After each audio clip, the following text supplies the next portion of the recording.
வணக்கம். Welcome to கதை திரட்டு audio books. இந்த வீடியோல நம்ம என்ன கதை கேட்க போறோம்னா, வீட்டை நோக்கி சிறுகதை. வாங்க கதைக்குள்ள போகலாம். தன் வீட்டை விற்று வரும் பணத்தில் மகன் பாஸ்கரனுக்கு ஆபரேஷன் செய்து பார்த்துவிட வேண்டும் என்று முடிவு செய்தார் அவர். ஆபரேஷன் செய்தால் அவன் பிழைத்துக் கொள்வானா? நிச்சயமாக டாக்டரால் சொல்ல முடியவில்லை. பிழைக்காமல் போய்விட்டால் இருந்த ஒரு வீடும் போய் கடைசியில் மருமகள் பவானியும் பேரன் கண்ணனும் எந்த பாதுகாப்பும் இல்லாதவர்களாகி விடுவார்களே. பயந்தார் அவர். 73 வயதில் தான் ஏன் இந்த கஷ்டங்களை எல்லாம் பார்த்து கொண்டு இன்னமும் இருக்கிறோம் என்று நினைத்தார். ஒருவேளை கஷ்டங்களை பார்ப்பதற்காகவே தன்னுடைய ஆயுள் நீடிக்கிறதோ என்று நினைத்தார். காரணம், அவர் பரம்பரையில் 70 தாண்டியவர் அவர் ஒருவராகத்தான் இருக்க முடியும். அவர் அப்பா காலமான போது அவருக்கு வயது 62. தாத்தா 55லேயே போய்விட்டார். அவர் கூட பிறந்த 3 பேரில் ஒருவரும் 50 தாண்டவில்லை. தான் போவதற்குள் வீட்டை விற்றாவது மகன் பாஸ்கரனுக்கு டாக்டர் சொன்ன ஆபரேஷனை செய்து பார்த்துவிட வேண்டும் என தீர்மானித்தார். ஆபரேஷனுக்கு எவ்வளவு செலவாகும்? யூகிக்க முடியவில்லை. டாக்டருக்கு ஒரு போன் செய்து கேட்டால் தெரிந்துவிடும். தன் பேரன் கண்ணனை கூப்பிட்டார். என்ன தாத்தா? அரை நிஜாரில் ஓடி வந்து பக்கத்தில் நின்று கொண்டான் கண்ணன். என் கூட வர்றியா? உன் அத்தை வீட்டுக்கு போய் ஒரு ஃபோன் பண்ணிட்டு வரலாம். வரனே. போற வழியில சிக்கல் வாங்கி தருவியா? வாங்கி தரேன். போய் அம்மாவை கூப்பிடு. கண்ணன் வேகமாக சமையல் அறைக்குள் ஓடி அம்மாவை அழைத்து வந்தான். பவானி, கண்ணன் அழிச்சுண்டு உன் நாத்தனார் சுந்தரி வீட்டுக்கு போய் டாக்டருக்கு ஃபோன் பண்ணிட்டு வரேன். அங்கேயே நாங்கள் சாப்பிட்டுட்டு சாயந்தரமா வரோம். பாஸ்கரன் சலூன்ல இருந்து வந்ததும் அவங்கிட்ட சொல்லி சுந்தரி வீட்டுக்கு வர சொல்லு. எதுக்கு இந்த வெயில்ல போகணும்? கண்ணன் அப்பா வந்தா ஃபோன் பண்ணி கேட்க சொன்னா போறது. அவர் சற்று நேரம் மௌனமாக இருந்தார். பிறகு பவானியின் முகத்தை பார்த்தார். இல்ல, நானே டாக்டர் கிட்ட பேசுறேன். பாஸ்கர் பேசினா அவர் என்ன சொன்னாருங்கிறத அவன் சரியா சொல்ல மாட்டான். பவானி அவர் முகத்தை பார்த்தாள். அவனுக்கு தான் பொழைப்போங்கிற நம்பிக்கை இல்லை. எதுக்கு வீணா செலவு பண்ணி ஆப்ரேஷன் பண்ணி பார்க்கறதுன்னு நினைக்கிறான்.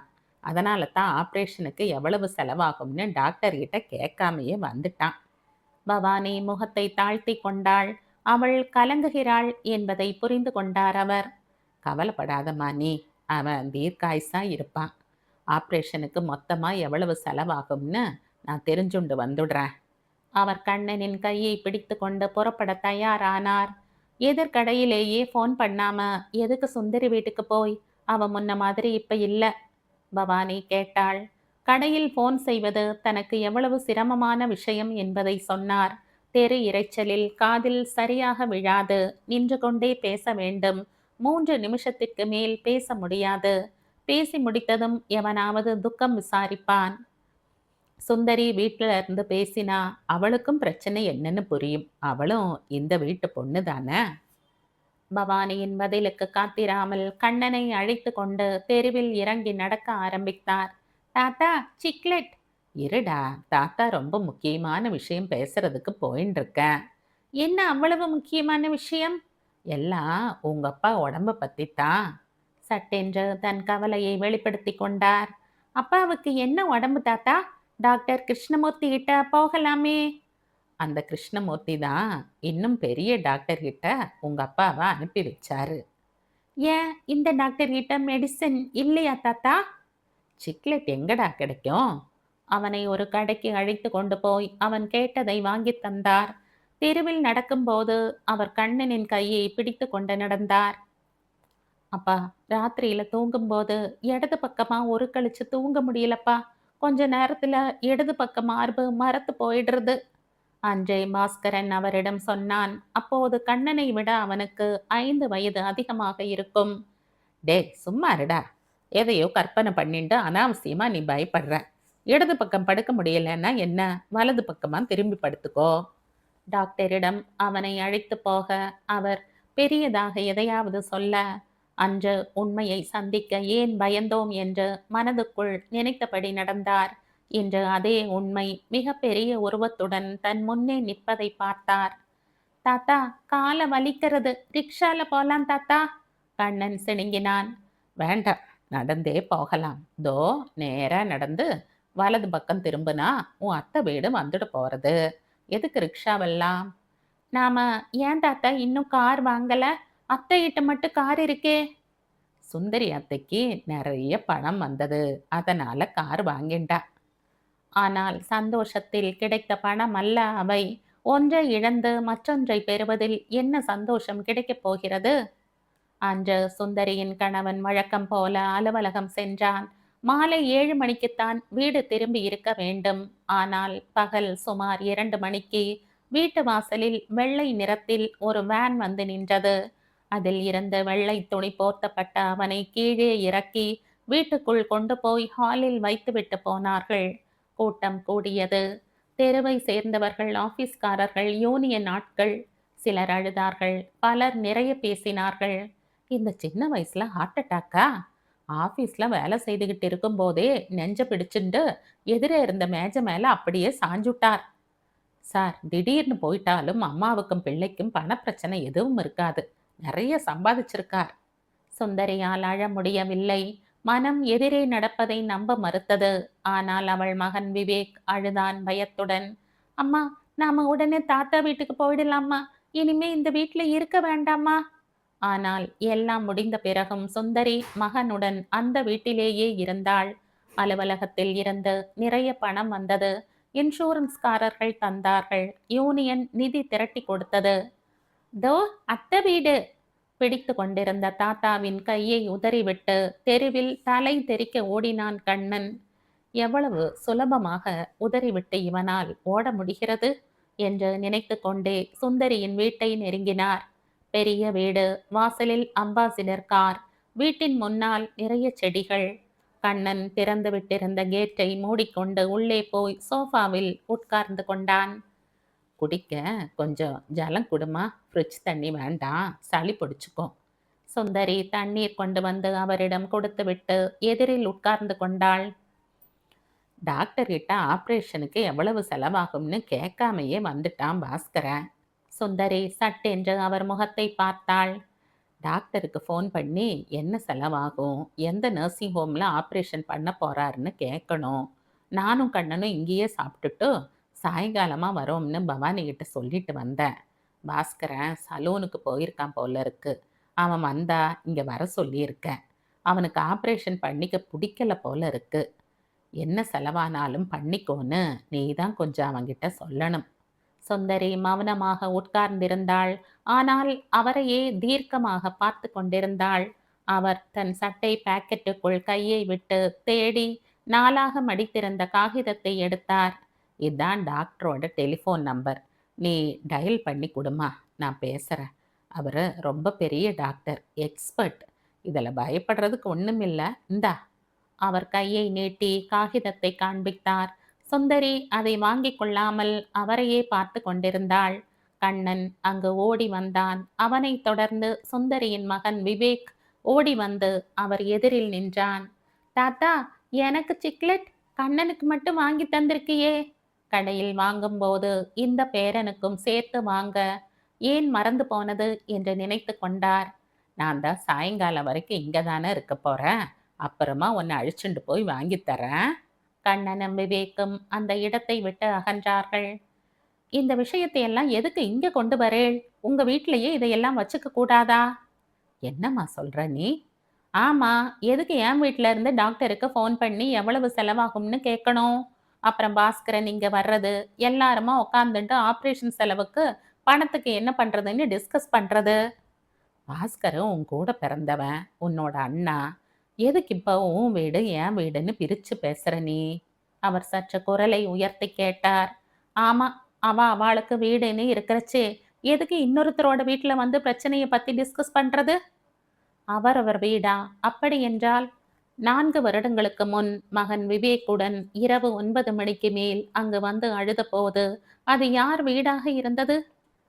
ஏமா சுந்தரி அழற? இதெல்லாம் சகஜம். அவன் கோபம் தணிஞ்சு உன்னை வந்து கூப்பிடுற வரைக்கும் நீயும் விவேக்கும் இங்கேயே இருங்கோ. இல்லப்பா, இனிமே இதுதான் என் வீடு. அவர் கூப்பிட்டா கூட நான் அங்க போறதா இல்லை. இதுவும் உன் வீடுதான். யார் இப்ப இல்லைன்னது? அவசரப்பட்டு எந்த முடிவுக்கும் இப்ப வராத. சுந்தரி, நான் வேணும்னா நாளைக்கு மாப்பிள்ளை கிட்ட பேசி பார்க்கட்டுமா? அண்ணன் பாஸ்கரன் கேட்டான் அவளிடம். அதெல்லாம் வேண்டாம்டா. அவனா வந்து 2 பேரையும் அழைச்சுண்டு போகட்டும். அது வரைக்கும் இங்கேயே இருக்கட்டும். சுந்தரியின் கணவன் 3 மாதங்கள் வரை வரவில்லை. பாஸ்கரன் கடையில் இருந்து விவேக்கிற்காக 2 அரை நிஜாரும் சட்டையும் வாங்கி வந்து கொடுத்தான். சுந்தரி பவானியின் புடவைகளை உபயோகப்படுத்திக் கொண்டாள். அவர் தினம் ஈசி சேரில் படுத்தபடி தெருவில் தன் வீட்டை கடந்து போகும் ஸ்கூட்டர்களில் ஏதாவது ஒன்றில் மாப்பிள்ளை வருகிறானா என்று பார்த்தார். அவன் வரவில்லை. சுந்தரி, நான் ஒன்று சொன்னா நீ தப்பா எடுத்துக்க மாட்டியே? சொல்லுப்பா. நீயும் குழந்தையும் இங்க வந்து 3 மாசம் ஆறுது. அவன் இது வரைக்கும் வந்து உங்களை கூப்பிடல. 2 தெரு தள்ளித்தான் இருக்கா. நீயா போய் அங்க நின்னா மறுபடியும் 2 மாசத்துக்கு அப்புறம் உன்னை இங்க தான் துரத்துவான்.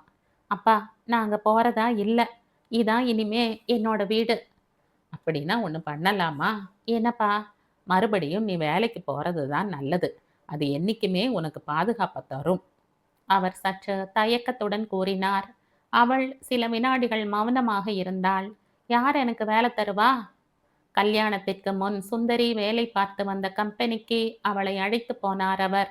பெரிய கட்டிடம், 3வது மாடியில் அந்த அலுவலகம் இருந்தது. அவர்கள் அங்கு சென்றபோது மின்சாரம் நின்றிருந்ததால் லிப்ட் வேலை செய்யவில்லை. அட்டையில் எழுதி கதவில் மாட்டியிருந்தார்கள்.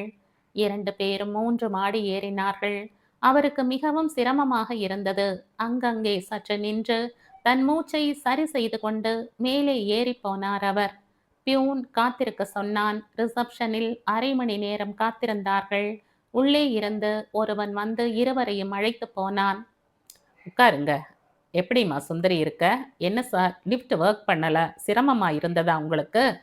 அதெல்லாம் ஒண்ணுமில்ல. மறுபடியும் சுந்தரி வேலைக்கு வர ஆசைப்படுறா. Why, any problem? சுந்தரி லேசாக தலையை குனிந்து கொண்டாள். அவர் சற்று தாழ்ந்த குரலில் தயக்கத்துடன் எல்லாவற்றையும் கூறினார். என்ன சார் நீங்க? நல்லா படிச்சவர், கவர்மெண்ட் சர்வீஸ்ல இருந்தவர். நல்ல இடமா பார்த்து கல்யாணம் பண்ணியிருக்க கூடாது? அவன் அவ்வாறு கேட்டபோது அவர் மனதுக்குள் வெட்கப்பட்டு கொண்டார். என்ன பண்றது? தப்பு நடந்து போச்சு. ஓகே, புதுசா ஒரு அப்ளிகேஷன் எழுதி கொடுமா, பம்பாய்க்கு அனுப்பி பார்க்குறேன். அவங்க எனக்கு என்ன பதில் எழுதுறாங்களோ அது மாதிரி நான் செய்யறேன். ஆனால் பம்பாய் அவள் அப்ளிகேஷனை நிராகரித்தது. அவர் சுந்தரியை நினைத்து அதிகமாக கவலை அடைந்தார். விவேக் அங்கிருந்தே பள்ளிக்கூடம் போக ஆரம்பித்தான். திடீரென்று ஒரு நாள் அவர் வீட்டில் இல்லாத போது அவன் ஸ்கூட்டரில் வந்தான். அவர் சலூனுக்கு போயிருந்தார். ஒருவேளை அவர் வீட்டில் இல்லை என்று தெரிந்து கொண்டுதான் வந்தானோ என்னவோ. பாஸ்கரனும் வீட்டில் இல்லை, அலுவலகம் போயிருந்தான். வாங்கோ, உட்காருங்கோ, பவானிதான் கூறினாள். சுந்தரி வெறுமனே நின்றிருந்தாள். புறப்படு, வீட்டுக்கு போலாம். சுந்தரி தயங்கினாள். விவேக் மறுத்தான். நான் இங்கதான் இருப்பேன். இதான் எங்க வீடு. அங்க எப்ப பாரு சண்டை. அவன் விவேக்கை மௌனமாக பார்த்தான். டேய், அப்படியெல்லாம் பேசக்கூடாது. 2மே உங்க வீடுதான். அப்பா கூட கிளம்பிப்போ. சுந்தரி புறப்பட்டாள். பவானி வாசல் வரை வந்து வழி அனுப்பி வைத்தாள். கையில் வைத்திருந்த டாக்டரின் டெலிபோன் நம்பர் எழுதியிருந்த காகிதத்தை மீண்டும் பழையபடி 4ஆக மடித்து தன் சட்டை பைக்குள் வைத்து கொண்டார். மெல்ல தலையை உயர்த்தி எதிரே உட்கார்ந்திருக்கும் சுந்தரியை பார்த்தார். குடிக்க கொஞ்சம் ஜலங்குடுமா? அப்படியே கண்ணனை கொஞ்சம் கூப்பிட. அவள் கண்ணா, கண்ணா என்று கூப்பிட்டு கொண்டே போய் தண்ணீர் கொண்டு வந்து அவரிடம் கொடுத்தாள். விவேக்கும் கண்ணனும் அங்கே ஓடி வந்தார்கள். வாடா கண்ணா, நாம புறப்படலாம். தாத்தா, நீ வேணா போ தாத்தா. நான் விவேக் கூட விளையாடிட்டு அப்புறமா வரேன். இன்னொரு நாளைக்கு வந்து நீ விளையாடிக்கலாம். இப்ப நாம போகலாம். அவன் கையை அழுத்தமாக பற்றி கொண்டார். நாங்க புறப்படுறோம்மா. பாஸ்கரன் வந்தா நாங்க போயிட்டதா சொல்லு. சுந்தரி சரி என்கிற மாதிரி லேசாக தலையை அசைத்தாள். தோட்டத்தில் நடக்கும்போது, பரவாயில்ல, இவகிட்ட ஏகப்பட்ட பணம் இருக்கு. இனிமே இவளுக்கு எந்த கஷ்டமும் இல்லை என்று நினைத்து கொண்டார். அவரும் கண்ணனும் தெருவில் நடக்க ஆரம்பித்தார்கள். தாத்தா, விவேக் கிட்ட நிறைய டாய்ஸ் இருக்கு. அத்தா அவனுக்கு புதுசா ஒரு சைக்கிள் வாங்கி தந்திருக்கா. அவர் மௌனமாக நடந்து கொண்டிருந்தார். ஏன் தாத்தா, எனக்கு மட்டும் எதுவுமே வாங்கி தர மாட்டேங்கிறா? நம்ம வீட்டுல விளையாட எனக்கு ஒண்ணுமே இல்ல தாத்தா. டேய், தொண தொணன்னு ஏன்டா பேசிண்டே வர? தாத்தா, எனக்கு நம்ம வீடு பிடிக்கவே இல்ல தாத்தா. அத்தை வீடு தான் பிடிச்சிருக்கு. அங்க தான் எல்லாமே இருக்கு. அவர் சட்டென்று நடப்பதை நிறுத்திவிட்டு கண்ணனை பார்த்தார். ஆமா தாத்தா, அவங்கிட்ட ஏரோப்ளேன் இருக்கு, பீரங்கி வண்டி இருக்கு, சூப்பர்மேன் பொம்மை இருக்கு, சைக்கிள் இருக்கு, வாக்மேன் இருக்கு. அவனுக்கு அப்பா இல்லைன்னாலும் எல்லாமே இருக்கு தாத்தா. அவர் அவனை உற்று பார்த்தார். எனக்கு அப்பா மட்டும்தான் இருக்கார். ஆனா வேற எதுவுமே இல்ல. அவனின் பேச்சில் அர்த்தம் தேட முயன்றார் அவர். என்ன தாத்தாவும் பேரனும் தெருவுல நின்னுண்டு சீரியஸா பேசிக் கொண்டிருக்கேள். குரல் கேட்டு திரும்பி பார்த்தார். பாஸ்கரன் நின்று கொண்டிருந்தான். சிரமப்பட்டு மூச்சை விட்டு கொண்டிருந்தான். டாக்டருக்கு ஃபோன் பண்ணியாப்பா? ஆ, பண்ணேன். என்ன சொன்னார் டாக்டர்? எவ்வளவு செலவாகுமாம்? நிறைய ஆகும்னு சொல்றார். மூவரும் நடக்க ஆரம்பித்தார்கள். கண்ணன் தாத்தாவின் கையை பிடித்து கொண்டு நடந்தான். ஆப்ரேஷன் பண்ணப்புறம் நார்மலா இருக்கலாம்னு உறுதியா சொல்றாரா? அவர் அவனை திரும்பி பார்த்தார். ஆபரேஷன் செஞ்சா கூட 50க்கு 50ன்னு தான் சொன்னார் டாக்டர். அவர் தன் மகனின் முகத்தை பார்க்க பிடிக்காமல் வேறு திசையில் பார்வையை செலுத்தினார். அப்பா, என்ன? எனக்கு ஆபரேஷன் வேண்டாம்ப்பா. எதுக்கு வீணா இருக்கிற ஒரு வீட்டையும் வித்து செலவு பண்ணி பார்க்கறது? நம்ம 2 பேருக்கு அப்புறம் பவானிக்கும் இவனுக்கும் அந்த ஒரு வீட்டை தவிர வேற என்ன இருக்க போறது? நீ வேணா நன்னா யோசிச்சு பாருப்பா. அவர் மெல்ல நடந்து கொண்டே கூறினார். இதுல யோசிக்கிறதுல என்னப்பா இருக்கு? எனக்கும் நீ சொல்றது தான் சரின்னு படுறது. அந்த வீட்டை நாம விற்க வேண்டாம். கண்ணன் சட்டென்று அவரின் பிடியில் இருந்து விலகி தன் அப்பாவின் கரத்தை பிடித்து கொண்டான். மூவரும் தங்கள் வீட்டை நோக்கி போய்க் கொண்டிருந்தார்கள். இதோடு இந்த கதை முடியுது. இந்த கதை உங்களுக்கு பிடிச்சிருந்தா லைக் பண்ணுங்க, ஷேர் பண்ணுங்க, சப்ஸ்கிரைப் பண்ணுங்க. மற்றும் ஒரு இன்ட்ரெஸ்டிங்கான கதையோட அடுத்த வீடியோல சந்திப்போம். பாய். Thank you.